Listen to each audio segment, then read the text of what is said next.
प्रभो नित्यानंद श्री अद्वैत गदाधर शिवासादि गौर भक्त वृंद रूप सनातन भट्ट रघुनाथ श्री जीव गोपाल भट्ट दास रघुनाथ एहि छय गोसाई कौरी चरण वंदन यहाँ हैते विघन नाशे अभीष्ट पुरन अभीष्ट पुरन अभीष्ट पुरन। तो हमने पढ़ा था कि बंबई का जो मसला था अभी भी लटका हुआ है, लेकिन मैजिस्ट्रेट मंडे को कोई ऑर्डर दे पाता, शुक्रवार से लेकर और मंडे के बीच में उन्होंने नया थोड़ा वो कंस्ट्रक्शन ठाकुर जी और अपने लिए थोड़ा थोड़ा कर लिया था। और उसके बीच में प्रभुपाद मायापुर चले गए थे। मायापुर से फिर वो कलकत्ता आए और कलकत्ता से उन्हें लंदन जाना है, जैसे श्याम सुंदर ने उनको लिखा था। तो कलकत्ता में थोड़ी उनकी तबीयत ठीक नहीं थी। भवतारिणी जो थी पिस्सी माँ, उन्होंने उनको कचौड़ी बना के खिलाई, जिस थोड़ी वो नारियल थोड़ा कच्चा था उसमें। तो फिर प्रभुपाद ने गरम पूड़ी के साथ थोड़ा पूड़ी ली और उसके साथ पाटल की सब्जी खाई थोड़ा नमक के साथ, तो प्रभुपाद का तबीयत अच्छी हो गई। इससे आगे हम लोग अब पढ़ते हैं कि प्रभुपाद लंदन कैसे जा रहे हैं। लंदन से श्याम सुंदर का एक लंबा सा तार आया जिसमें उल्लेख था कि प्रभुपाद के धर्म उपदेश को सुअवसर मिल सकेगा। उन्हें हवाई अड्डे से एक हेलीकॉप्टर के द्वारा मुख्य घटना स्थल पर, जहां सबसे बड़ी रथ यात्रा होने जा रही थी, ले जाया जाएगा। तो उन्होंने ये अभी प्रभुपाद अब जैसे श्याम सुंदर ऑर्गेनाइज कर रहे हैं जहां जहां रथ यात्रा होती है उसके हिसाब से, क्योंकि श्याम सुंदर सबसे पहले इधर सैन फ्रांसिस्को में उन्होंने रथ यात्रा का जगन्नाथ भगवान का उनको करा था। इस तरह से रथ यात्रा का जो है ट्रेंड है, जो एक वो हर सेंटर के आगे वहां पर हो रहा है। तो अभी लंदन वो बहुत सुंदर उनका वहां पे रथ यात्रा निकलने वाली है और वो चाहते हैं कि प्रभुपाद को सीधा हवाई अड्डे से, क्योंकि प्रभुपाद बिल्कुल उसी समय पहुंचने वाले हैं, तो वो चाहते हैं कि वहां से एयरपोर्ट से सीधा प्रभुपाद को हेलीकॉप्टर के द्वारा वहां रथ यात्रा के स्थल के ऊपर लेके आया जाए। तो श्याम सुंदर ने लिखा था कि हेलीकॉप्टर द्वारा मुख्य घटना स्थल पर, जहां सबसे बड़ी रथ यात्रा होने जा रही थी, ले जाया जाएगा। और ये जुलूस जो था पिकेडली लेन से लेकर चलकर ट्रैफलगर स्क्वायर के विशाल मंच पर समाप्त होगा।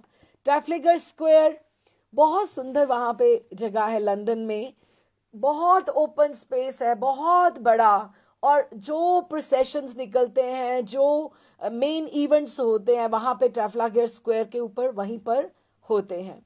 एक बार हमें भी बहुत सुंदर अवसर मिला था कि हमने लंदन में रथ यात्रा अटेंड की थी। तो पिकेडली लेन से ट्रैफलगर स्क्वायर तक बहुत सुंदर उत्सव हुआ था।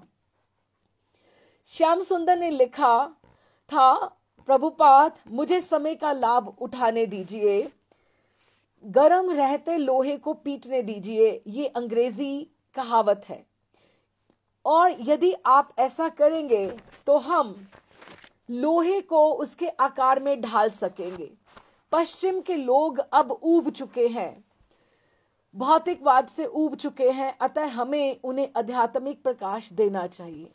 अब ये जो बात है बहुत ही इंपॉर्टेंट है कि सबसे पहले जीवन पे ये ठहराव आए किसी के भी जीवन में कि जब हम सोचें कि सबसे पहले कि संसार कुछ नहीं है, रिश्ते कुछ नहीं है। जैसे महर्षि बोलते हैं कि एक बार सोच लिया सांचो एक राधा रमण, झूठो सब संसार। जब एक बार ये बात हो गया तो तुम्हें अपने आप में वैराग्य नहीं लाना पड़ेगा, वो अपने आप आ गया। क्यों? क्योंकि हमने ये बात सोच ली कि जो स्थितियां हैं, बाकी सब कर्तव्य है, वो आपको आगे ही आगे लेकर जाएगा।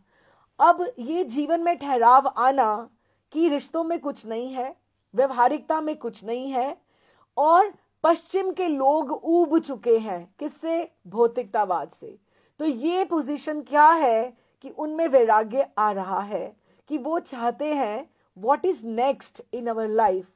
क्या हमारे जीवन का जो लक्ष्य है, क्या वो सिर्फ खाना पीना सोना और पैसा कमाना ही है, या उससे आगे भी कुछ और है? So they are tired of this thing. तो हमें this is the very very right time, Shyam Sundar ने कहा, we should hit the iron when it is hot. तभी हम उसको अपने हिसाब से बदल पाएंगे, क्योंकि वो जानना चाहते हैं कि आगे क्या, व्हाट इज नेक्स्ट। उनके जीवन में ऐसा वो चेंज चाहते हैं कि उनके आकार में हम ढाल सकेंगे। पश्चिम के लोग अब जानना चाहते हैं। तो अगर इस समय, अब जैसे हिप्पीज की वो पोजीशन थी कि उन्होंने घर बार क्यों छोड़ा था, क्योंकि उनके जीवन में वो जानना चाहते थे कि व्हाट इज नेक्स्ट, कि वो एकदम से तैयार हो गए थे इस हिसाब से कि आगे क्या, हमें भगवान तक जाना है। और ये स्थिति आनी अपने आप में बहुत एक पॉजिटिव साइन है, क्योंकि सारी जिंदगी बहुत लोग तो ऐसे ही बीत जाती है, इंसान सोचता ही नहीं है कि आगे जिंदगी के आगे क्या, मेरे जिंदगी का लक्ष्य है क्या। तो प्रभुपाद ने कहा अवश्य, प्रभुपाद ने अपने शिष्यों को अपने प्रभावशाली व्यक्तित्वों से तुरंत आश्वस्त कर दिया, और उन्होंने कहा देखो बहुत सुंदर बात है, पश्चिम में ऑल इन वेस्टर्न कंट्रीज, हमारे कोई धर्म छोटा बड़ा नहीं है, लेकिन क्या आपके मन को क्या अपील करता है और क्या आपको पुल करता है अंदर से, दैट इज मोर इम्पोर्टेंट। और उन्होंने कहा पश्चिम में दो भ्रामक सिद्धांत है। पहला ये कि जीवन जो है वो पदार्थ से आता है, life comes from a matter, life comes from a matter. और दूसरा ये कि there is no life after death. आप समझे इस बात को कि दो बातें हैं कि जीवन जो है वो पदार्थ से आता है, और दूसरा ये कि मृत्यु के पश्चात जीवन नहीं होता। तो वो क्या सोचते हैं कि अगर मृत्यु के बाद जीवन है ही नहीं, तो let us enjoy this life to the maximum. हम इस जीवन का भोग क्यों ना करें। और वो इंद्रिय तृप्ति के लिए आगे बढ़ते जाते हैं। और इंद्रिय तृप्ति जो है वो एक तरह का इस तरह से है आग, जिसमें आग में आप और फ्यूएल डालते जाओ, and by the end you realise that's the already end of your life. आपको ये रियलाइज होना शुरू हो कि हमारे जीवन का क्या लक्ष्य है, कि उन्होंने ये सोचा ही नहीं कि life comes from a life, कि हम लोग कर्म, अब हम कर्मा फिलॉसफी जो भगवत गीता का बेस है उसके हिसाब से अगर हम चले, तभी भगवत गीता की एक्सेप्टेंस सबसे पहले आई। ये दर्शन है, ये फिलॉसफी है बहुत बड़ी, कि कर्म है तो ही तो हमारा ये जन्म है ना। इसका मतलब हम पदार्थ से उत्पन्न नहीं होते हैं। हमारा जो जन्म हुआ है वो मैटर से नहीं है। हम एक लाइफ को भोग कर हम दूसरी लाइफ में आए हैं। हमारे कर्मों ने निर्धारित किया है कि हम कौन से देश में, कौन से घर में, कौन से पेरेंट्स के यहाँ जन्म लेते हैं। इसका मतलब लाइफ के बाद लाइफ इस तरह से चलती है ना। और दूसरा ये जो भ्रम है कि मृत्यु के पश्चात जीवन नहीं होता। अब एक छोटी सी बात है, प्रभुपाद अपने बहुत सारी बुक्स में प्रभुपाद ने ये एक बात उन्होंने बहुत सुंदर लिखी है कि अगर हम सोचें कि एक स्कूल है या एक सड़क है, स्कूल में भी रूल है, आपको ये पहन के आना है, आपको इस समय खाना है। छोटे से इंस्टीट्यूशन में भी तो नियम है ना। और अगर आपको सड़क पर चलना है तो सड़क पे चलने के भी नियम हैं। तो फिर ऐसा कैसे हो सकता है कि पूरे संसार में अगर हम रहें तो संसार में कोई लॉ ही ना हो? अच्छा कर्म, बुरा कर्म, हम हर चीज के लिए हम जिम्मेदार होते हैं। Our good deeds are rewarded and we are being punished for our bad deeds. कर्म, हमें जो हमारे जो अच्छे कर्म नहीं है उसके लिए हमें दंड दिया जाता है, लेकिन कुछ कर्म ऐसे होते हैं जिसका हमें तुरंत हमें उसका परिणाम मिलता है और कुछ का हम अगले जन्म में हम भोगते हैं। इसका मतलब जिंदगी मृत्यु के साथ विश्राम नहीं होती। जिंदगी के बाद हम अगली जीवन में जाते हैं, एक जीवन के बाद। So this cycle of death and birth, it goes on and on and on and on. और ये भगवत गीता की फिलॉसफी है जिसको प्रभुपाद ने पश्चिम में जाकर जिसका प्रचार किया। उन्होंने बताया कि जीवन जो है वो पदार्थ से आता है, ये गलत है, because life comes from a life. And दूसरा ये कि मृत्यु के पश्चात जीवन नहीं होता, ये भी गलत है। There is life after death. और उसके बाद अतः पश्चिम में क्या कहा जाता है, क्योंकि जीवन के बाद, जिंदगी के बाद, मृत्यु के बाद जीवन है ही नहीं, तो जस्ट एंजॉय आप हमेशा आप इसको। और पश्चिम में लोग उसको इसी तरह से हमेशा उसको एंजॉय करना चाहते हैं कि कल किसने देखा है। सबसे पहले आप किसी भी नास्तिकवाद से, एथीस्ट से अगर आप पूछ लें तो आपको ये कहेगा, let me enjoy my this life. अगली जन्म किसने देखा है? अभी मैं खा लूं, अभी मैं पी लूं, जैसे कल है ही नहीं, कुछ भी नहीं है। उसको अभी अभी अभी सब एंजॉय करना है, कल किसने देखा है? तो उनका कहना था कि हर वस्तु पदार्थ है। तो प्रभुपाद ने कहा ये दोनों भ्रम जो हैं हमें पश्चिम में तोड़ने पड़ेंगे। अब आप ये देखिए, पश्चिम में अगर ये फिलॉसफी चल रही है तो प्रभुपाद के पास कहाँ समय है कि वो किसी रस ग्रंथ के बारे में बात कर सके या कोई और भी बात कर सके, क्योंकि उनको सब शिष्यों को बेसिक से उठाकर लेके आना पड़ रहा है। उनकी जो स्ट्रगल है दैट इज वेरी डिफरेंट। उनकी बिल्कुल अलग से स्ट्रगल है कि उनको एकदम से नीचे से सबको उठाकर ऊपर लेकर आए हैं। अभी वो जो स्तर पर पहुंचे हैं, धीरे धीरे उन्हें रस ग्रंथों के बारे में या और उनको बहुत धीरे धीरे सब पता लग जाता है, वो अलग बात है। But with the passage of time, और देखो किसमें कितना कोई आगे बढ़ता है। लेकिन प्रभुपाद के पास वो 10 साल में इतना समय नहीं था। उनको उन लोगों के प्रश्नों के उत्तर देने थे, जिज्ञासाओं का समाधान देना था, और सबको प्रभुपाद बेसिक क्वेश्चन आंसर्स का जवाब दे रहे थे। प्रभुपाद ने कहा, देखिए रथ यात्रा की सरल विधि सारे विश्व में फैल रही है। जगन्नाथ का अर्थ है विश्व का स्वामी। अतः अब भगवान जगन्नाथ हमारे इस्कॉन के माध्यम से अंतरराष्ट्रीय ईश्वर हो गए, इंटरनेशनल गॉड। जगन्नाथ जी जो हैं वो इंटरनेशनल गॉड हैं। अब राधा कृष्ण का युगल विग्रह हर सेंटर में स्थापना हो ना हो, लेकिन जगन्नाथ, क्योंकि रथ यात्रा है तो जगन्नाथ हर सेंटर में है। इसलिए मैं पश्चिम जाना चाहता हूं और उन्हें ये दो भ्रांतियां जो उनके दिमाग में है कि लाइफ कम्स आफ्टर, ये जो life comes from a matter and there is no life after death, ये मैं बातें दोनों उनको समझाना चाहता हूं। और मैं उनको रथ यात्रा और इंटरनेशनल गॉड जगन्नाथ भगवान की प्रीति प्रदान करना चाहता हूं।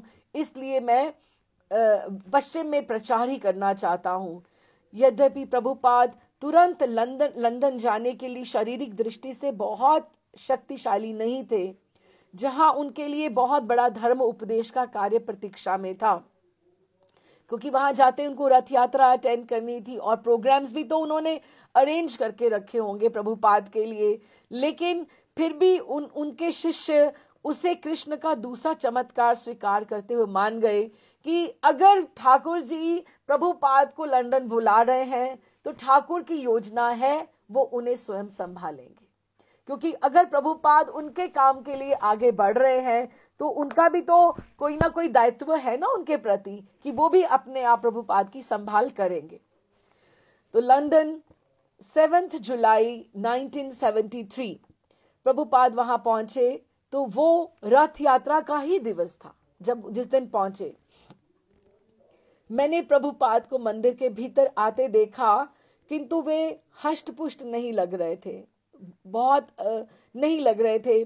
मैं सचमुच चकित था, किंतु पर मैं समझ रहा था कि प्रभुपाद की शक्ति जो है बहुत कुछ आध्यात्मिक है, क्योंकि प्रभुपाद के ऊपर एज के हिसाब से, आयु के हिसाब से बहुत ज्यादा कार्यभार था, बहुत कार्यभार। उनका विश्राम का समय बहुत कम और उनको बहुत ज्यादा उनको था, उनके मस्तिष्क पे ऊपर काम, दिमाग के ऊपर बहुत काम था। लेकिन प्रभुपाद के ऊपर आध्यात्मिक शक्ति काम कर रही थी। तो उन्होंने, ध्रुवनाथ ने कहा, हम लोग जलूस स्थान पर मार्बल आर्क में, जहां से जलूस चलता है, श्रील प्रभुपाद के स्वागत के लिए प्रतीक्षा कर रहे थे।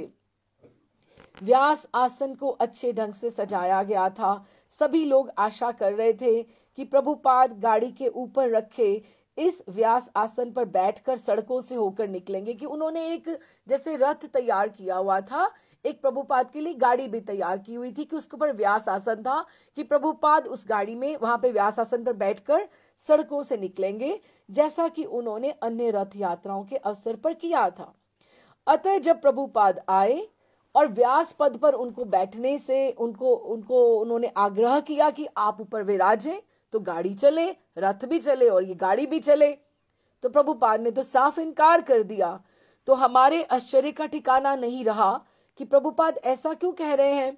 तो उन्होंने संकेत किया, वे नृत्य करेंगे और जुलूस के आगे निकलेंगे, कि प्रभुपाद को इतना सब देखकर इतना उनको उत्साह आ गया सबके सामने। योगेश्वर कहते, वे सीढ़ी लेकर आए जिससे प्रभुपाद को रथ पर चढ़कर ऊपर व्यास आसन पर बैठना था, किंतु उन्होंने उन सबको दूर भगा दिया, इशारे से कह दिया कि मैं रथ पर नहीं बैठूंगा, और रथों के साथ साथ नाचते हुए वो आगे आगे आगे आगे आगे चलने लगे। धीर शांत बोलते हैं, ये सारे वहां के लंदन के ही वहां के डिवोटीज हैं। धीर शांत कहते हैं, मेरा टखना जो था वो मुड़ गया था, अतः मैं चल नहीं पा रहा था, इसलिए फिर मैं ही रथ पर चढ़ गया कि मैं ही बैठ जाता हूं साइड पर। फलतः मैं प्रभुपाद को भली भांति देख सकता था।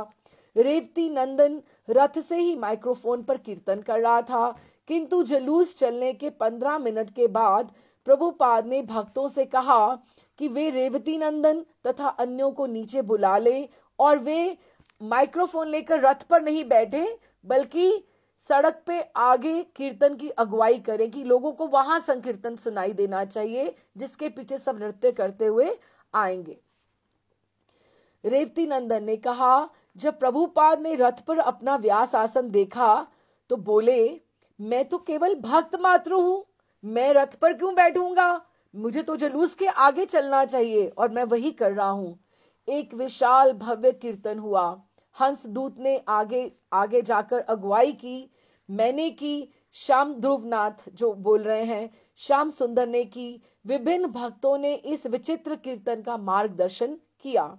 और प्रभुपाद जी पूरे समय जब तक वो पिकैडली लेन से लेकर ट्रैफलगर स्क्वायर पार्क तक नहीं पहुंचा, पूरा समय अपनी करतालें लिए कीर्तन के मध्य में थे और वे ऊपर नीचे उछलकर हाथ ऊपर उठाकर नृत्य कर रहे थे। और अभी अभी उन्होंने यात्रा करके एकदम से उसी समय वो पहुंचे हैं। टाइम का भी फर्क है, इंडिया का, भारत का और उधर का, और ट्रैवलिंग भी है, लेकिन प्रभुपाद बिल्कुल अच्छे से पार्टिसिपेट कर रहे हैं।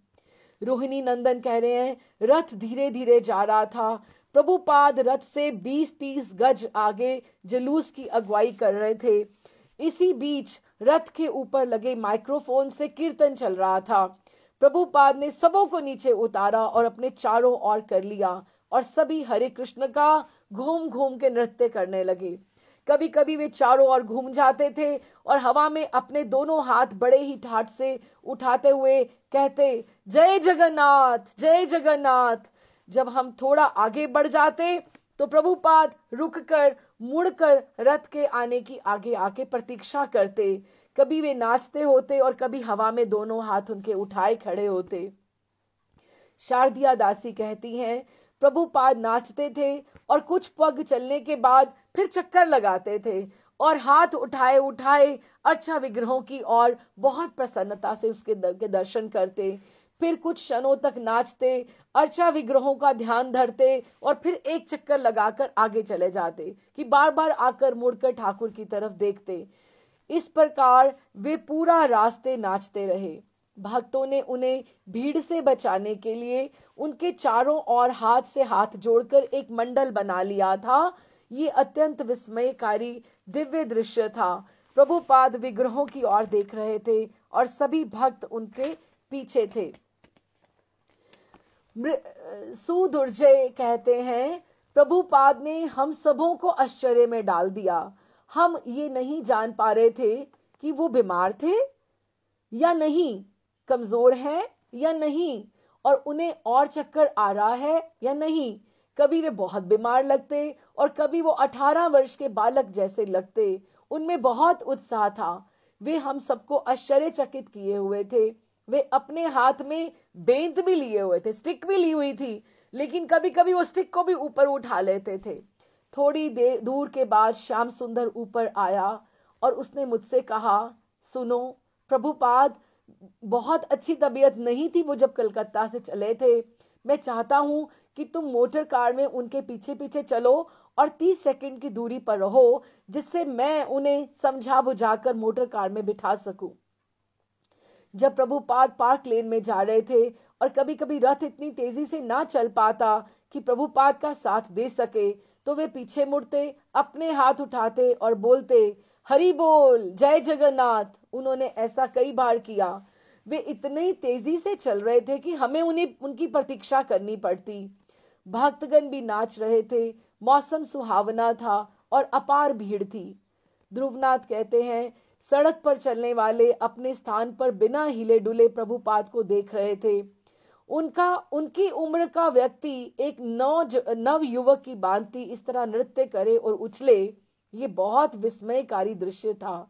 और प्रत्येक 5 मिनट पर प्रभुपाद पीछे मुड़कर जगन्नाथ की ओर अवश्य देख लेते। भक्तगण उनका रास्ता साफ करते चलते, जिससे उनके रास्ते में, उनके दर्शन में कोई बाधा ना हो और वे जगन्नाथ, बलराम तथा सुभद्रा का पूरा पूरा दर्शन पा सके।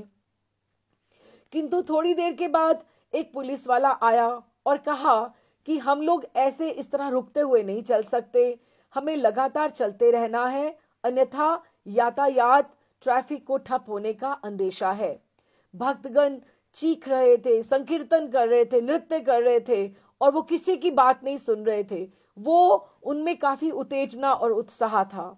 शुद्ध कीर्ति कहते हैं, जब प्रभुपाद नृत्य कर रहे थे तो पुलिस वाले लगातार आगे आ रहे थे और किसी अधिकारी की तलाश कर रहे थे कि उनको था कि किसी हम सुपरवाइजर को बोलें जो रथ यात्रा के साथ मेन है, कि कम से कम आप अपने लीडर को बिठा दीजिए, क्योंकि इनके इर्द गिर्द ज्यादा भीड़ हो रही है और ज्यादा लोग इनके साथ साथ ही चल रहे हैं, क्योंकि हर कोई प्रभुपाद को अकंपनी करना चाहता था, उनका संग करना चाहता था।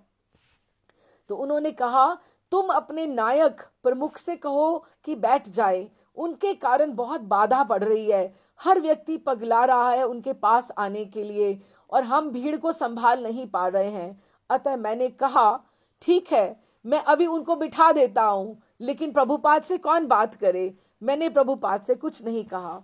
अतः वे फिर आए और बोले, तुमने अभी तक अपने नायक को बिठाया नहीं है। अतः मैंने कहा, अच्छा, और मैंने प्रभुपाद को पीछे से जरा सा कहा। पूरे समय वे इतने आत्मविभोर होकर रथ के आगे आगे नृत्य कर रहे थे और दूसरों को भी प्रोत्साहित कर रहे थे। वे हाथ से इशारा करके भक्तों को नाचने के लिए कहते।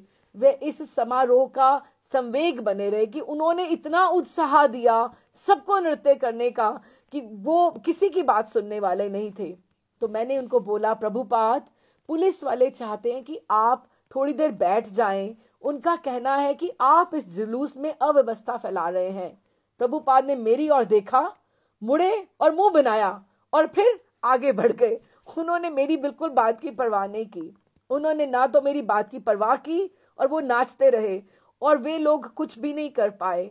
प्रभुपाद रुक ही नहीं रहे थे, पुलिस वाले उनसे कुछ बात ही नहीं कर पा रहे थे, उनको वो नियंत्रण करना प्रभुपाद के उत्साह को उनको लिए बहुत मुश्किल था। और परवित कहते हैं, मैं पूरे जुलूस मार्ग में बैक टू गॉड हेड पत्रिका बांटता रहा। मैं थक कर चूर हो रहा था और जुलूस के साथ चलना कठिन हो रहा था, लेकिन मैं जब प्रभुपाद की तरफ देखता था कि प्रभुपाद कैसे उत्साह से नृत्य कर रहे हैं, तो मेरा भी उत्साह वो रीडबल्ड हो जाता था और मुझे लगता कि प्रभुपाद इस उम्र में इतना नृत्य कर सकते हैं तो मैं क्यों नहीं चल सकता। मैं उनकी आध्यात्मिक शक्ति पर चकित था। ध्रुवनाथ कहते हैं, जब हम पिकेडली सर्कस आ गए तो प्रभुपाद ने जुलूस रोक दिया। पिकेडली सर्कस लोगों से ठसाठस भरा था। प्रभुपाद 3 मिनट तक जुलूस रोके रहे और उन्होंने अपने चारों ओर भक्तों का एक चक्कर बना लिया और वो नृत्य करते रहे, गोल गोल चक्रों में वो घूमते रहे।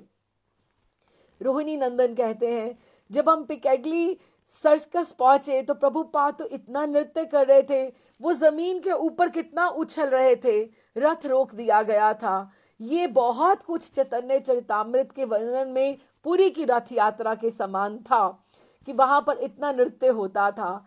अतः रथ रोक लिया गया और तब प्रभुपाद इसके चलने की प्रतीक्षा करते रहे।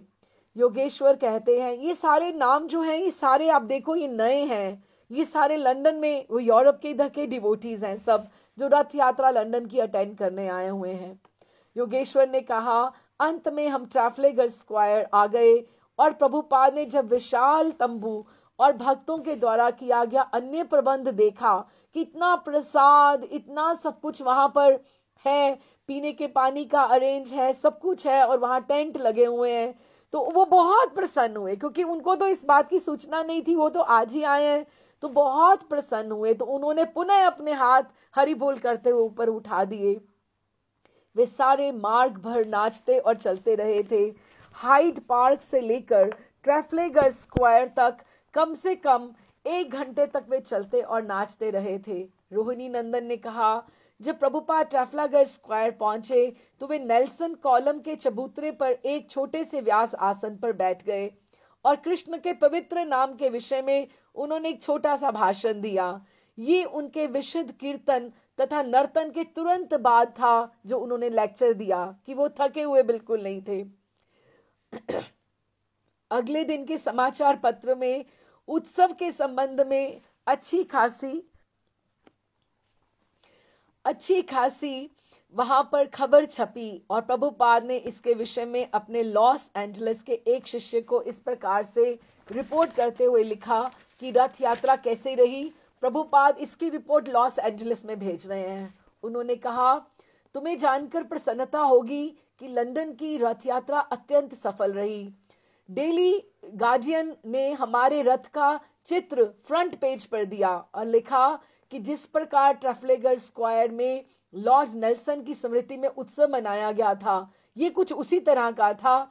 मेरा स्वास्थ्य ठीक है। मैं नृत्य भ्रमण करने जाता हूं और प्रातःकालीन कक्षाओं में व्याख्यान देता हूं। एक अन्य पत्र में प्रभुपाद ने लिखा, यहाँ पर हमारे उत्सव का भव्य स्वागत हुआ और मैं सारी घटना से इतना प्रभावित हुआ कि इतना प्रसन्न था कि हाइड पार्क से लेकर ट्रैफलगर स्क्वायर तक के पूरे मार्ग तक चलता और नाचता रहा। मुझे बिल्कुल भी थकावट नहीं हुई। भक्तों ने प्रभुपाद से मिलने के लिए अनेक प्रमुख ब्रिटिश नागरिकों को बुला रखा था, जिनकी बहुत अच्छी प्रतिक्रिया हुई। अब श्याम सुंदर ने बहुत सारे प्रोग्राम्स उनके लिए अरेंज किए हुए थे। एक तो रथ यात्रा के लिए उनको बुलाया और उन्होंने जो वहाँ के रिकॉग्नाइज्ड जो वहाँ पे लोग थे, वहाँ के सिटीजन्स थे, उनको बुलाया हुआ था। जैसे एक तो इकोनॉमिस्ट थे, अर्थशास्त्री अंसर्ट शूमाकर ने आने का वचन दिया था और इसी तरह एक फिलोसोफर थे सर एल्फ्रेड जे आयर, वो भी आए। जब श्याम सुंदर ने प्रभुपाद को श्री आयर विख्यात फिलोसोफर हैं, तो उन्होंने पूछा, आपकी फिलॉसफी क्या कहती है? श्याम सुंदर ने कहा, इनकी फिलॉसफी कहती है कि भगवान जैसी कोई चीज है ही नहीं, भगवान जैसी कोई चीज है ही नहीं, भगवान का अस्तित्व को ही नहीं ये मानते। प्रभुपाद ने कहा, मैं इन्हें प्रमाण दूंगा और उनसे पूछूंगा कि ईश्वर के अस्तित्व से वो क्या समझते हैं। मैं उनसे कहूंगा कि ईश्वर के अस्तित्व के विषय में क्या कमियां हैं। आप मुझे जरा लिस्ट बना के बताओ कि आपको क्या लगता है कि ईश्वर की कैसे नहीं है ईश्वर, कि ही लव टू आर्ग्यू, कि उनसे डिस्कशंस होना, गोष्ठी होना और सब करके और फिर जीत जाना उसमें उनको, और वो शास्त्रों से क्या प्रमाण देते जाते थे प्रभुपाद, तो वो उनको बताते थे। तो प्रभुपाद दार्शनिक व्यक्तियों से मिलना और उन्हें कठिन परिस्थिति में डालकर हरा देना बहुत उनको अच्छा लगता था, and he used to win over them. जो हिस्टोरियन थे अर्नोल्ड टायनबी, वो बूढ़े तथा अशक्त थे, अतः प्रभुपाद उनके घर पे मिलने के लिए उनसे तैयार हो गए कि उनको भी था कि मुझे इनसे मिलना है। डॉक्टर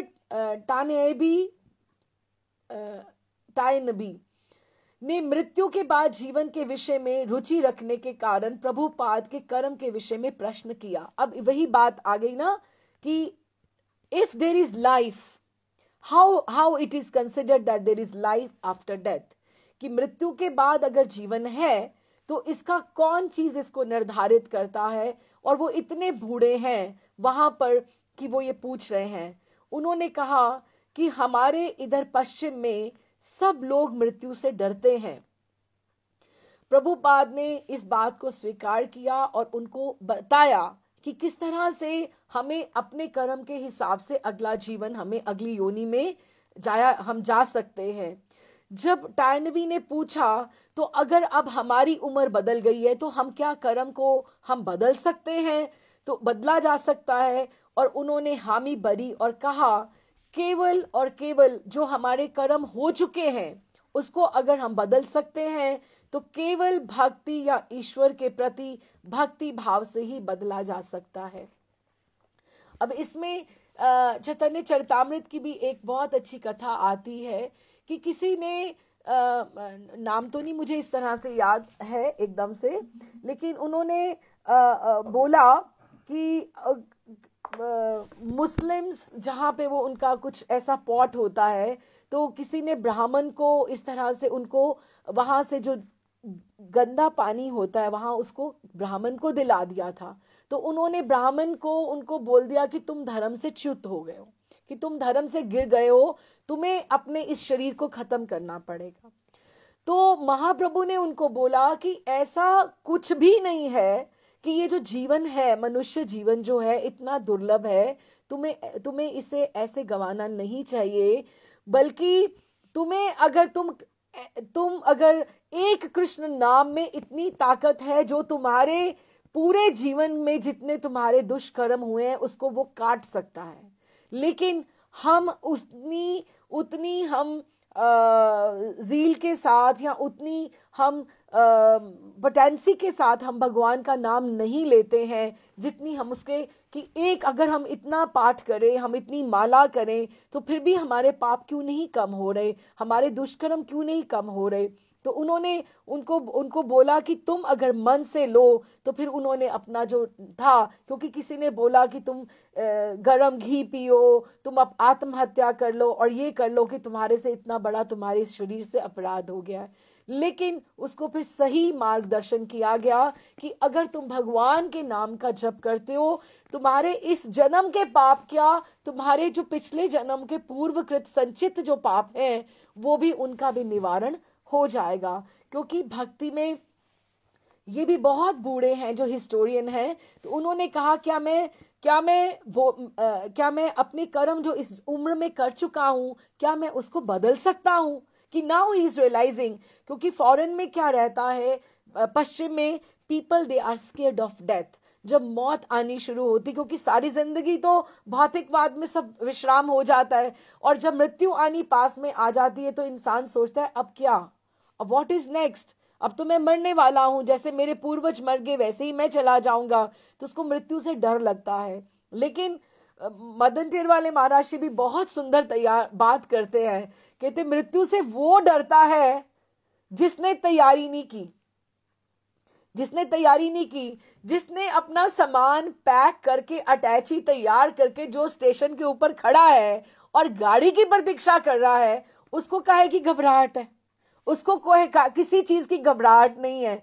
लेकिन जिसने तैयारी नहीं की, जिसने पूरा जीवन उसने ऐसे ही ऐसे गवा दिया है, वो सोचेगा उसको घबराहट की जरूरत है।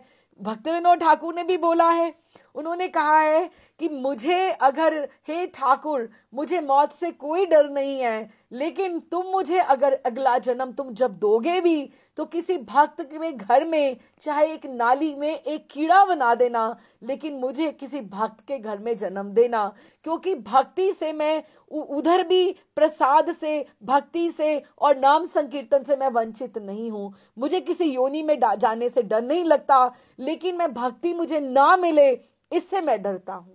लेकिन जो मौत से एक भक्त कभी भी नहीं डरता है, बिल्कुल। तो उन्होंने कहा क्यों नहीं बदला जा सकता कर्म, उन्होंने हामी भरी। देखो परीक्षित वाली बात हुई कि 7 दिन के बाद मौत खड़ी है, तो उन्होंने जैसे परीक्षित को बोला, उन्होंने सुखदेव जी ने बोला, उन्होंने सब जगह से पूछा परीक्षित जी ने कि 7 दिन के बाद मुझे तक्षक आके डसने वाला है, तो क्या मेरा कल्याण हो सकता है क्या?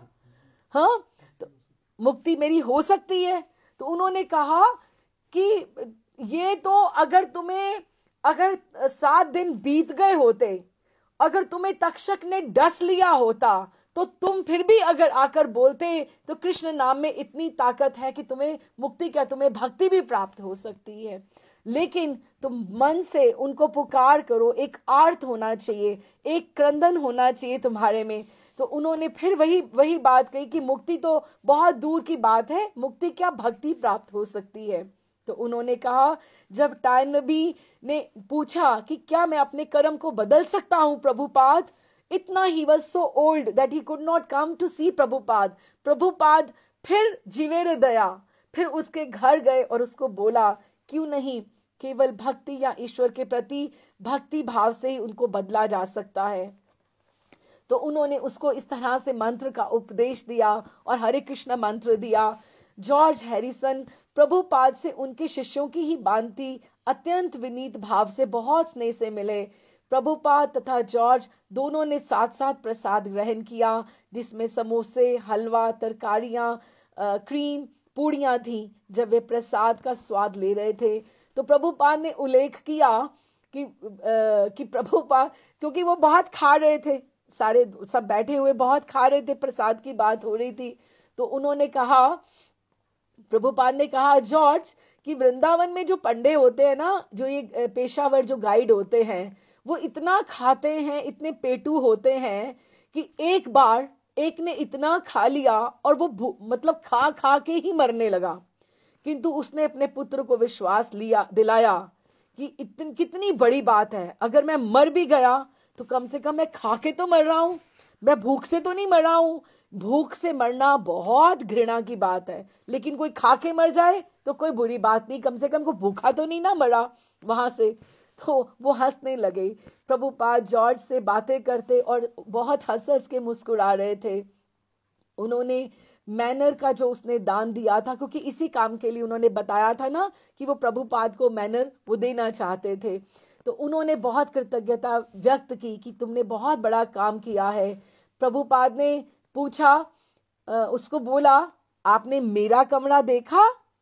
मेरा कमरा, वास्तव में ये घर आपका है, जागीर आपकी है, लेकिन कमरा मेरा है। अधिकार से उन्होंने बात किया कि दैट इज माय रूम। लेकिन जॉर्ज ने प्रभुपाद की बात उसी समय काटकर एक विनम्र शिष्य के स्वर में कहा, नहीं प्रभुपाद, ये घर कृष्ण का है और ये कमरा आपका ही है, ये मेरा घर नहीं है।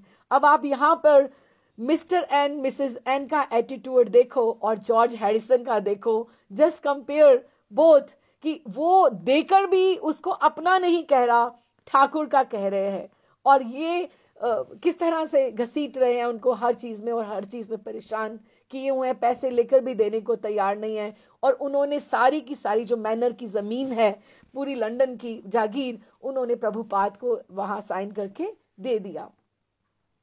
जब जॉर्ज ने प्रभुपाद से एकांत में बात की तो बताया कि कृष्ण भक्ति अंगीकार करने से उसके मित्र छूटते जा रहे हैं। ये दिस इज फैक्ट कि जब हम ठाकुर जी के प्रति हम बढ़ते हैं तो हमारे जो फ्रेंड्स हैं वो छूटते जाते हैं। George Harrison is facing the same problem. लेकिन क्या है कि ठाकुर आपको अच्छों का संग दिलाते जाएंगे जो आपकी स्पिरिचुअल प्रोग्रेस के लिए जरूरी हैं। आपको उनका संग दिलाएंगे और वो काटा छाटी करते जाएंगे जो आपके लिए जरूरी नहीं है, आवश्यक नहीं है रिश्ते। वो आपको पीछे पीछे पीछे पीछे आपके अपने आप, और उसके लिए कोई प्रयत्न नहीं करना पड़ता। अपने आप सब, जैसे हम एक सीढ़ी से पांव आगे बढ़ाते हैं आगे बढ़ने के लिए, तो पिछली सीढ़ी अपने आप छूटती जाती है। इस तरह से वो अपने आप छूटती जा रही है। प्रभुपाद ने कहा ये तो चिंता का विषय ही नहीं है। उन्होंने गीता का वह उदाहरण पढ़ा कि जहां कृष्ण कहते हैं कि केवल उन्हें भक्ति के द्वारा ही जाना जा सकता है। जॉर्ज ने कहा भविष्य में इस्कॉन प्रभुपाद इतना विशाल हो जाएगा कि इसके लिए कार्यकारी प्रबंध की भी आवश्यकता पड़ेगी कि आप कहां कहां भाग भाग करोगे। कि he had all the respects for Prabhupada कि आप इतना एज में टूर करते हैं, इधर आते हैं, तो आपको प्रबंधकारी रखने हिसाब से वो करना चाहिए, ऑर्गेनाइज करना चाहिए। तो प्रभुपाद ने कि he was so much concerned about Prabhupada age and health. तो प्रभुपाद ने कहा हाँ जॉर्ज, मैंने संसार को 12 मंडलों में विभाजित कर दिया है, जिसके 12 मैंने जीबीसी रख दिए, गवर्निंग बॉडी कमीशन, प्रतिनिधि रखे हैं। जब तक वे आध्यात्मिक सिद्धांतों का पालन करते रहेंगे तब तक कृष्ण उनकी सहायता करेंगे और वो आगे बढ़ते जाएंगे। जाने के पूर्व जॉर्ज ने प्रभुपाद को विश्वास दिलाया कि वे मंदिरों की संख्या बढ़ाने में हर पॉसिबल जो मेरे से हो पाएगा प्रभुपाद, जहां भी आप आवश्यकता होगी आप मुझे आवाज दीजिएगा। ये बात कहने में भी कितनी बड़ी बात है कि whenever you need please give me a shout, just call me whenever you need, कि मैं मुझसे जैसे भी आपको सहायता चाहिए होगी आप मुझे अवश्य बतलाइएगा। बाद में प्रभुपाद ने टीका करते हुए कहा जॉर्ज को कृष्ण से आंतरिक प्रेरणा मिल रही है कि वो एक माध्यम बन रहा है कितनी सारा प्रचार करने की योजना के भीतर। जॉर्ज हैरिसन के माध्यम से एक अन्य सुप्रसिद्ध पॉप गायक तथा संगीतज्ञ डोनावन हरे कृष्ण आंदोलन के विख्यात नेता के पास भेंट करने के लिए आए। डोनावन के साथ उनके 2 संगीतज्ञ मित्र तथा 2 युवतियां भी आईं। वे प्रभुपाद के समक्ष मूक भाव से बैठे थे। प्रभुपाद ने बोला वेदों में एक श्लोक है जिसमें संगीत को विद्या का सर्वोत्कृष्ट रूप कहा गया है। You know when we sing, ये भी देखिए, ये संकीर्तन करना तभी, माला जप करना भी अच्छा है, लेकिन संकीर्तन जब हम करते हैं तो उससे हमारी पूरी की पूरी, और जब हम नृत्य करते हैं, हम जब गाते हैं तो हमारी इंद्रियां इधर उधर गाते हुए इधर उधर नहीं जाती हैं, नृत्य करते तो बिल्कुल नहीं जाती हैं। तो पूरी की पूरी जो फुल एनर्जी लेवल है वो केवल और केवल ठाकुर में फोकस होता है, जिसके लिए हम नृत्य कर रहे हैं। और इसीलिए नृत्य को सबसे सर्वोच्च भक्ति कहा गया है। संकीर्तन को महारास का स्थान बोला गया है कि जिस तरह से कलयुग में संकीर्तन ही महारास है, जैसे वो एक एक भक्त गाता है तो ठाकुर का जो नाम है उसके साथ महारास करता है। जिस तरह से रास वृंदावन में होती है ऐसे कलयुग में संकीर्तन में होती है। तो उन्होंने कहा कि जो संगीत है वो सर्वोत्कृष्ट भक्ति है। तो तुम तो बहुत अच्छे गायक हो कि तुम भी अपनी भक्ति कर सकते हो कि तुम कुछ और मत गाओ, तुम कृष्ण के लिए गाओ, तुम महामंत्र गाओ, अच्छे अच्छे भजन गाओ, ताकि तुम संगीत में भी रहो और कृष्ण के साथ भी जुड़े रहो। ये कहकर वे बताने लगे कि वे किस प्रकार एक संगीतज्ञ कृष्ण की सेवा कर सकता है। प्रभुपाद ने हमेशा इन बातों के ऊपर बल दिया कि आपके पास जो भी योग्यता है, जो भी टैलेंट है, आप उसी को उसके लिए हमें ठाकुर के लिए हमें यूज करना चाहिए, उसके लिए प्रयोग करना चाहिए। उन्होंने बोला, प्रभुपाद ने कहा तुम्हें अपने मित्र जॉर्ज का अनुकरण करना चाहिए। हम तुम्हें टॉपिक्स बताएंगे, हम तुम्हें बताएंगे, लीला बताएंगे, उसके ऊपर तुम लिखो और तुम वैसे ही गाओ। उन्होंने कहा हम तुम्हें विषय वस्तु बतलाएंगे और तुम गीत लिखना। प्रभुपाद का कहना था कि कृष्ण सेवा में कुछ भी, जो भी हमारे में योग्यता हो, हमें उसे पूरे मन भाव से ठाकुर को समर्पण कर देना चाहिए। प्रभुपाद को अपने मुख्य अतिथियों के समक्ष प्रवचन करना इतना पसंद था कि वे जहां कहीं भी जाते ऐसा करना चाहते थे। प्रभुपाद ने अपने एक शिष्य को लिखा कि कृष्ण भावना अमृत आंदोलन के विषय में महत्वपूर्ण व्यक्तियों को मुझसे बातें करने के लिए आमंत्रित करने की ये जो नीति है चलती रहनी चाहिए कि they should invite recognized people।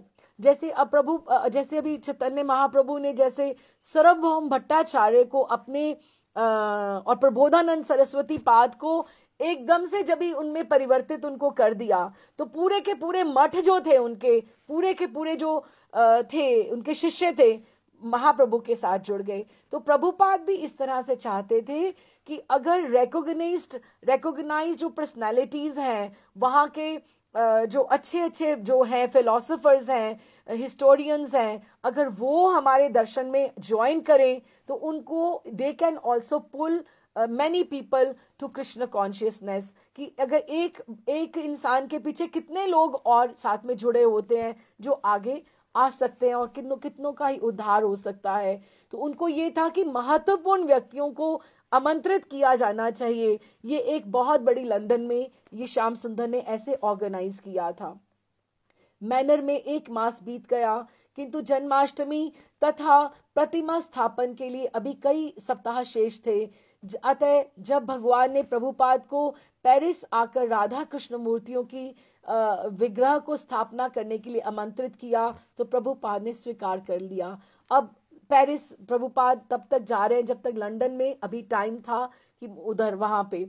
तो पेरिस में अगस्त में भक्तों ने प्रभुपाद के लिए एक सरकारी सिटी हॉल में अभिनंदन का प्रबंध किया था। वहां पे ऑर्गेनाइज किया था प्रभुपाद का लेक्चर। पेरिस के जो मेयर थे और उनके सरकारी सहयोगी की उपस्थिति में श्रील प्रभुपाद ने यदि कहा कि यदि सरकारी नेता नागरिकों को प्रमाणिक ईश्वर भक्ति की शिक्षा नहीं देते तो वे उत्तरदायित्वपूर्ण नेता नहीं है। ये कितनी बड़ी बात है। इंडिया ही पहले इसको मान जाए तो कितनी बड़ी बात है, भारत में ये मानी जाए तो कितना अच्छी बात है। कह रहे हैं कि जो गवर्नमेंट के जो लीडर्स हैं, अगर वो नागरिकों को कृष्ण भक्ति, ईश्वर भक्ति की शिक्षा नहीं दे रहे हैं, पहले तो ये बातें स्कूल्स में लागू होनी चाहिए। हमारे हिसाब से गीता की वहां पे पढ़ाई होनी चाहिए और ठाकुर जी का सब वहां पे उपदेश होना चाहिए कि अगर वो शिक्षा अगर नहीं देते तो वे उत्तरदायित्वपूर्ण नेता नहीं है। लीडर वही है जो भगवान की भक्ति करना सिखाए, नहीं तो उसको लीडर बनने का कोई हक नहीं है। ये प्रभुपाद पेरिस में बोल रहे हैं। तो वहां पर इंस्टॉलेशन हुई ठाकुर जी की। तो प्रभुपाद ने वहां पे जो शिष्य थे उन्होंने कहा हम रियू ले स्योर पेरिस के नए मंदिर में तुरंत प्रविष्ट हुए थे कि हमें बहुत दिन नहीं हुए थे यहाँ आए। तो हमने 48 इंच की राधा तथा कृष्ण की मूर्तियां प्राप्त कर ली थी और उनका अभिषेक होना था। प्रभुपाद प्रद्युम्न से मंत्र उच्चारण कराकर मूर्तियों पर नैवेद्य डलवा रहे थे और स्वयं व्यास आसन पर बैठे बैठे निर्देश दे रहे थे। मैं उनकी सहायता कर रहा था। एक बार जब मैं मुड़ा तो देखा प्रभुपाद मेरे पीछे खड़े थे और वस्तुओं को अपने हाथ में लेकर श्रीमती राधा रानी के कमल जैसे मुख पर स्वयं लेप करने लग पड़े। जब मूर्तियां वेदी पर स्थापित हुई तो प्रभुपाद ऊपर आए, उन्होंने आरती समर्पित की और मैंने उन तक सामग्री पहुंचाकर उनकी मदद की। स्थापना के बाद हम श्रील प्रभुपाद के कमरे में गए और उनसे आग्रह किया कि प्रभुपाद आपने मूर्तियों का नामाकरण तो किया नहीं। तो वे अपनी कुर्सी पर बैठ गए और बोले, ये मूर्तियां राधा पैरिसेश्वर कहलाएंगी, राधा पैरिसेश्वर। फिर वे कहने लगे, भारत के लोग शिक्षा के लिए तो इंग्लैंड आते हैं किंतु इंद्रिय तृप्ति के लिए पेरिस आते हैं, उनको पेरिस बहुत अच्छा लगता है। और फिर हंसते हुए कहने लगे, लेकिन कृष्ण यहाँ तुम्हें पता है क्यों आए हैं? कृष्ण यहाँ इसलिए आए हैं पेरिस में कि उन्हें बहुत सुंदर सुंदर गोपियां चाहिए अपनी भक्ति के लिए, क्योंकि कुछ फ्रांसीसी तरुणियां मिल जाएं, क्योंकि पेरिस की स्त्रियों की मुखमंडल बहुत सुंदर माने जाते हैं यहाँ के, तो इसलिए वो अच्छी अच्छी गोपियों को भक्ति प्रदान करने आए हैं। और राधा रानी इतनी सुंदर हैं, इतनी सुंदर हैं, जैसे कोई पेरिस की सुंदर बाला होती है।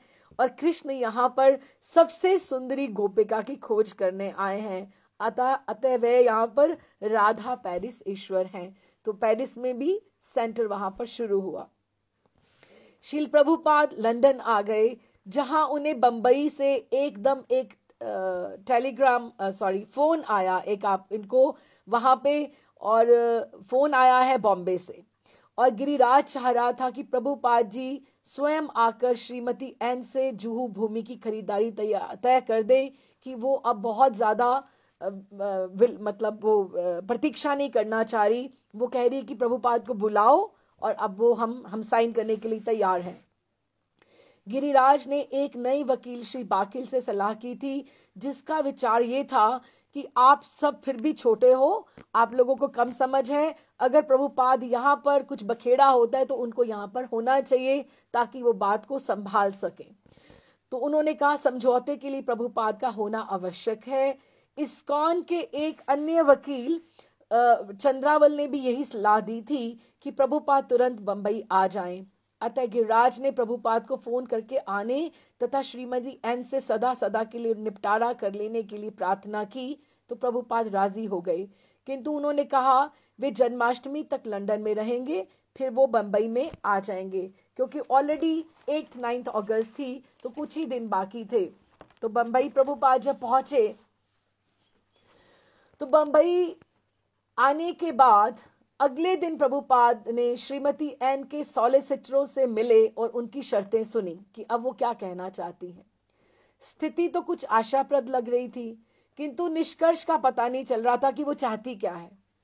श्रीमती एन मंदिर तोड़वाने के अपने प्रयास के विरुद्ध जनता की प्रतिक्रिया से बदल चुकी थी, कि उसके मन में थोड़ा बदलाव था और वो जगह तो उनको ही देना चाहती थी।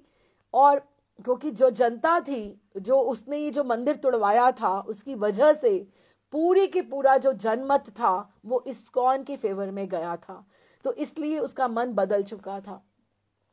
उसने अपने वकील से कह रखा था कि यदि प्रभुपाद बस एक ही बार में 12 लाख रुपए का शेष भुगतान कर दें तो वह स्वीकार कर लेगी। प्रभुपाद राजी थे, किंतु वे तब तक रुपयों का प्रबंध करना नहीं चाह रहे थे जब तक वो एक बार अच्छे से निश्चित ना कर ले कि श्रीमती एन वास्तव में चाह क्या रही है, कि वाकई वो साइन कर देगी। बंबई के एक वकील तथा इस्कॉन के आजीवन सदस्य जो थे वहां पे, असनानी जी थे, जो बहुत अच्छे थे। उन्होंने श्रीमती वो एन से लगातार मिलते थे और उन्होंने उसे राजी कराने का बहुत प्रयास किया। ये उन्हीं की हिम्मत थी कि प्रभुपाद की एब्सेंस में उसने मिसेस एन को मना लिया था और प्रयास कर रहे थे। और उसने श्रीमती एन को उन्होंने प्रार्थना की थी कि प्रभुपाद बहुत व्यस्त हैं, तुम जब वो आए तो उनसे सहयोग करो। और उनके वकील भी सारे अब मान रहे थे। फिर भी बंबई में कई सप्ताह रहने के बाद भी प्रभुपाद को श्रीमती एन ना तो वो फोन करे ना बात करे, कुछ बात ही नहीं हुई, भेंट ही नहीं हुई। एक बार श्री असनानी श्रीमती एन को लेने भी गए जिससे प्रभुपाद से भेंट हो जाए, किंतु वे स्वस्थ ना थी। नित्य प्रति श्री असनानी प्रभुपाद से कहते कि श्रीमती एन कल आवेंगी। इस प्रकार की उपेक्षा से प्रभुपाद निराश हो गए। अतः उनके सचिवों ने असनानी जी से कहा कि यद्यपि आप हमारे शुभ चिंतक हैं, किंतु हम अपने मुकदमे के लिए अन्य वकील करना चाहते हैं। इस पर श्री असनानी ने इस मामले को समाप्त करने तथा पट्टा संपन्न करने के लिए कहा कि अगले 48 घंटों में हम आपको पट्टा दे देंगे। श्रीमती एन अपने घर में थी जब श्री असनानी मिलने गए। वे बीमारी से तुरंत अच्छी हुई थीं। असनानी ने प्रार्थना की, माता जी, मेरे गुरु महाराज कल वापस जा रहे हैं। उन्होंने बहुत दिन आपकी प्रतीक्षा की है। यदि अगर आप आज रात को नहीं चलती तो जमीन का मामला फिर 1 साल के लिए लटक जाएगा, क्योंकि उनके आगे जो है कार्यक्रम व्यस्त है। श्रीमती एन तैयार होगी और लगभग 9 बजे रात्रि में वह श्री असनानी के साथ श्री भोगीलाल पटेल के घर पहुंची, जहां प्रभुपाद जी कीर्तन तथा भागवत चर्चा का कार्यक्रम चला रहे थे। प्रभुपाद जी छत पर भाषण देने की तैयारी पे थे, किंतु ये सुनकर कि श्रीमती एन आई हैं, वे मीटिंग के बीच में से ही उनसे बात करने के लिए नीचे अपने कमरे में चले आए। संक्षेप में वार्ता हुई। प्रभुपाद ने क्षमा मांगी कि ऊपर बहुत लोग मेरी प्रतीक्षा कर रहे हैं और छत पर भाषण देने चले आए, कि आप थोड़ा रुकिए, मैं अभी आता हूं। आधी रात के लगभग, कि अभी 9 बजे तो वो आई और ये सब थोड़ा बात हुई, तो 11 साढ़े 11 बजे के करीब, आधी रात के लगभग वे अपने नौकर तथा सचिव के साथ जब अपने कमरे में लौटकर आए तो उन्होंने देखा श्रीमती एन तब तक प्रतीक्षा कर रही थी और प्रभुपाद को देखते ही वो फूट फूट कर रो पड़ी और प्रभुपाद के चरणों में गिरकर बोली, मैंने बहुत कुछ गलत किया है प्रभुपाद, उसके लिए मुझे बहुत दुख है, आप मुझे क्षमा कर दें। उसने वचन दिया कि आप जो भी चाहेंगे मैं वैसा ही करूंगी। प्रभुपाद ने उस पर दया की दृष्टि से देखा और उसके मन की बात समझ ली और उन्होंने कहा, देखो तुम मेरी पुत्री के समान हो, तुम चिंता मत करो, मैं तुम्हारी देखभाल करूंगा। और प्रभुपाद ने कहा कि उसने पहले जो प्रस्ताव रखा था, अब हमें भी वही अंगीकार है और हम आपको 12 लाख देने के लिए तैयार हैं, और अगर आपको लगता है कि आपसे या हमारे से बहुत समय बीच में बीत गया है, किसी की भी गलती हो, हम 50,000 और ऊपर से देने के लिए तैयार है जो हमसे या आपसे देर हुई है। 1 नवंबर, अभी ये बात हुई है, 15 सितंबर को प्रभुपाद पहुंचे और बॉम्बे में, और कुछ दिनों के बाद ये सब मिलने आई। अभी भी हम नवंबर में पहुंच गए कि it is almost more than 1.5 year, 1.5 साल तक ये बंबई का काम लटकता रहा। तो 1 नवंबर की शाम को 6:30 बजे प्रभुपाद 2 खिड़कियों के बीच की दीवार के सामने चौकी रखे बैठे हुए थे। कमरे में श्रीमती एन तथा उसके वकील, रजिस्ट्रार श्री असनानी, श्रीमान तथा श्रीमती पटेल और प्राय 8 भक्त उपस्थित थे, जिससे कमरा एकदम से गर्म हो उठा था और दम घुटने लगा था। जब रजिस्ट्रार ने हस्ताक्षर के लिए सारे कागजात तैयार कर लिए तो श्रीमती एन प्रभुपाद के दाएं हाथ बैठी थी। प्रभुपाद विचार मग्न बैठे थे। कमरे में कागज की सरसराहट और कलम की खिचखिच के अतिरिक्त बिल्कुल शांति थी कि कोई भी बात नहीं करना चाहता था। सब लोग अपने मन में बस सोच रहे थे कि अब ये काम निबट जाए। पट्टे के कागजों की तैयारी तथा हस्ताक्षर होने में 20 मिनट से अधिक लग गए। प्रभुपाद ने धन दिया, 12.5 लाख दिए और श्रीमती एन ने पट्टे पर हस्ताक्षर कर दिए। अब कानूनन ये भूमि इस्कॉन की थी। गिरिराज कहते हैं, हस्ताक्षर करने का वो जो समय था वो इतना शांत था कि सबकी धड़कनों की आवाज से जैसे सुन सकता था और हर एक को लग रहा था जैसे बहुत महत्वपूर्ण घटना घटने जा रही हो, मानो विश्व की 2 महान शक्तियां हस्ताक्षर कर रही हों। श्रीमती एन के हस्ताक्षर हो जाने पर सभी लोगों का ऐसा सुख का सांस आया और शांति से कागजात को आगे बढ़ते बढ़ते देख रहे थे। और जैसे ही उसने साइन किए वो फिर सबके सामने रोने लगी।